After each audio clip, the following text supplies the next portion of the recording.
teammates don't quite do it. Learning how to communicate that, articulate what you're seeing. That's been the growth of Caitlin Clark throughout her career at Iowa. Some of those early frustrations with some players early. Now they understand what she's seeing. They understand how to move, and if they're open, she will find them. Martin commits the foul. Clark thought the defender went straight up. Caitlin Clark's rise to prominence in the WNBA has been headline-worthy, but far from smooth sailing. On the surface, she's a record-breaking phenom, packing arenas and revitalizing interest in women's basketball. But just beyond the spotlight, a far more complicated story is unfolding. Behind the roar of the crowds, Clark has faced unusually aggressive treatment on the court, taking hits that many argue go well beyond standard physical play. Off the hardwood, the situation hasn't been much easier. Her own father has reportedly told her to keep quiet publicly, and her growing fame has drawn criticism from unexpected places. Most shocking of all is a claim involving the league's own commissioner, allegedly suggesting that Clark should simply be grateful for the attention she's receiving, rather than speaking out. It's a statement that has only added fuel to an already intense public debate. This is the deeper, rarely told side of Caitlin Clark's story, one filled with tension, controversy, and questions about how rising stars are treated when the spotlight turns hot. People didn't watch Caitlin, I think, in college, at least her whole career. That's very much a part of her personality. In fact, at the tournament, the first game or so of the tournament, it was a point of conversation amongst our guests with Andrea Carter and Shania Glumake, just how she needed to keep her emotions in check, how her team played, particularly well. She didn't play well, but her emotions had really got the best of her, and she acknowledged it. She acknowledges all the time. In fact, Lisa Bluter used to call technicals on her at practice because she gets so fired up. So no, I'm not concerned about her being fiery. I'm not concerned about any of those things, or the fact that she, airs her grievances with the refs. But we're so close, Gare Bear, in terms of the postseason. I mean, we've got a handful of games down the stretch.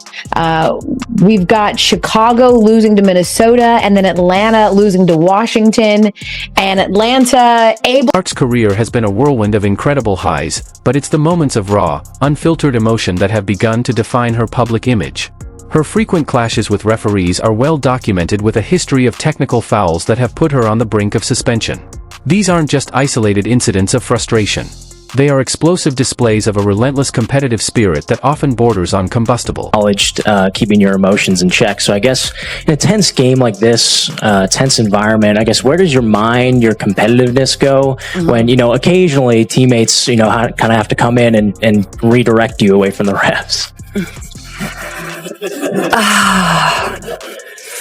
Well, I didn't think they were going to give me a technical at any point tonight. I would have been really sad for people in Washington, D.C. I didn't want to do that. I tried my best. Caitlin Clark's competitive edge is undeniable, and it shows up in every game she plays. Whether it's slamming the ball after a missed call or engaging in heated back-and-forths with officials, her passion has become a defining part of her persona. But that same fire, praised by some, has also drawn sharp criticism from others. This intensity isn't new. It traces back to her college days at Iowa, where even her longtime coach, Lisa Bluter, had to rein it in.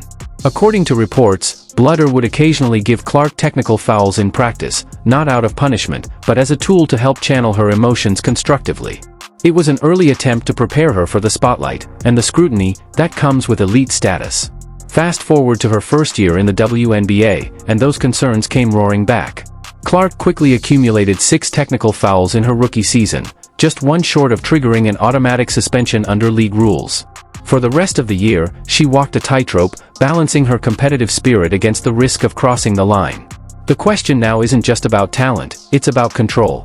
Can Clark harness her intensity without letting it derail her momentum at the highest level of the game? But I don't want to be getting technicals at all, and my mom doesn't want that for me either, and I don't want to pay any more fines, so I'm done with it. The immense pressure surrounding Caitlin Clark hit a boiling point in a moment that quickly made waves across social media. During a nationally televised game, cameras caught her father, Brent Clark, visibly frustrated in the stands, mouthing what appeared to be the words, "Shut up." To some, it came off as a harmless bit of tough love, a father reminding his daughter to keep her cool in the heat of competition. But to many others, it read differently, a raw and unfiltered glimpse into the emotional strain Clark is carrying under the weight of constant attention and criticism. Brent Clark has long been viewed as a stabilizing force in Caitlin's life, deeply supportive of her journey from high school gyms to the national spotlight. So when even he showed signs of visible concern, the moment resonated far beyond the court. It underscored just how personal and exhausting this level of public scrutiny can become, especially for a young athlete still learning to navigate fame under the brightest lights. This wasn't just a family moment caught on camera, it was a powerful reminder of the human cost behind the headlines. Clark circling her way through, finds an opening and banks it home. Indiana will reset. Clark fire away. You bets! Come on! The moment didn't just spark headlines, it amplified a much deeper narrative that can't be captured by stats or highlight reels. Caitlin Clark isn't just competing against defenders or chasing records, she's also carrying the immense weight of expectation, her own, and those projected onto her by millions watching from afar. That brief exchange with her father became more than just a viral clip. It served as a rare, unfiltered look at the emotional toll her stardom has taken, not just on her, but on those closest to her. It revealed something often overlooked, that behind the accolades and applause is a young woman under extraordinary pressure, trying to stay grounded in a world that rarely slows down. For all her composure in post-game interviews and late-game heroics, this was a moment that reminded everyone, Caitlin Clark's biggest battles aren't always on the court.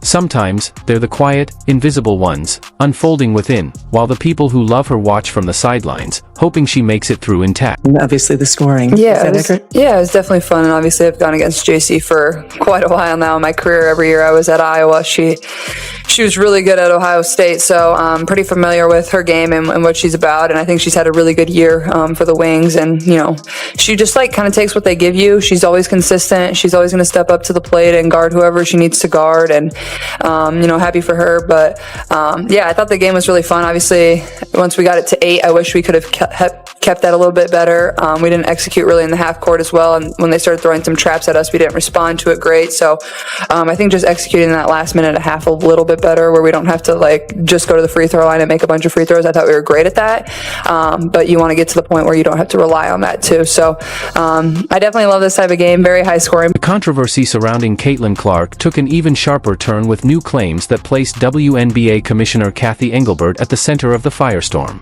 A private conversation, now public, has only added to the growing tension within the league. Minnesota Lynx star Nafisa Collier recently came forward, revealing that during a behind-closed-doors discussion about rookie salaries, Engelbert allegedly made a pointed remark about Clark. According to Collier, the commissioner suggested that Clark should be grateful, not for her talent or hard work, but for the WNBA platform that made her endorsement success possible. The implication? That Clark's off-court earnings, including her lucrative Nike deal, are owed more to the league than to her individual brand or historic college career. For many, this struck a nerve. It raised uncomfortable questions about how rising stars are perceived, how value is measured in women's sports, and whether success outside the league is being used to justify stagnant pay within it. The remark, alleged or not, has fueled debates about recognition, respect, and the balance of power between athletes and the institutions they serve. And I thought that 3 she made there in the fourth quarter was huge for us, and we could have executed a little bit better down the stretch, but I think we just really read and understand each other a lot better from where we were at the beginning of the season. The amount of backdoor cuts that girl has got just because we make eye contact and she knows to go backdoor it's incredible. That play we ran to start the third quarter, I wasn't involved in it. I was at the beginning, but we ran that play a million times and it just made me laugh because she's so fast that she gets open every single time. So I'm really happy for her and proud of her. Though Caitlin Clark has yet to publicly respond to the alleged comment, the reaction from fans and fellow players has been swift and overwhelmingly critical. Across social media and sports media circles, many have pushed back hard on the idea that the WNBA made Clark, rather than the other way around. Supporters argue that it's Clark's once-in-a-generation talent, relentless work ethic, and undeniable marketability that have brought unprecedented attention and revenue to the league. From soaring ticket sales to massive merchandise numbers, the data points to one truth: Clark isn't just participating in the league's growth, she's driving it. To suggest otherwise, critics say, is to ignore the transformative impact she's had on the sport in real time. The alleged remark from the commissioner was viewed by many as dismissive, a way of minimizing Clark's individual achievements and redirecting credit to the league, which in fact has gained significant exposure and financial momentum thanks to her presence.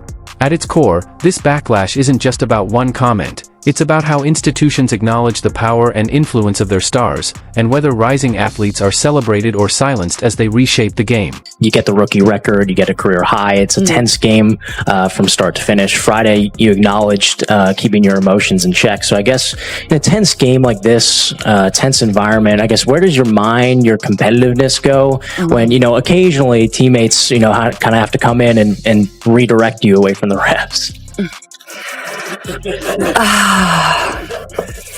Well, I didn't think they were going to give me a technical at any point tonight. I would have been really sad for people in Washington, D.C. I didn't want to do that. I tried my best. But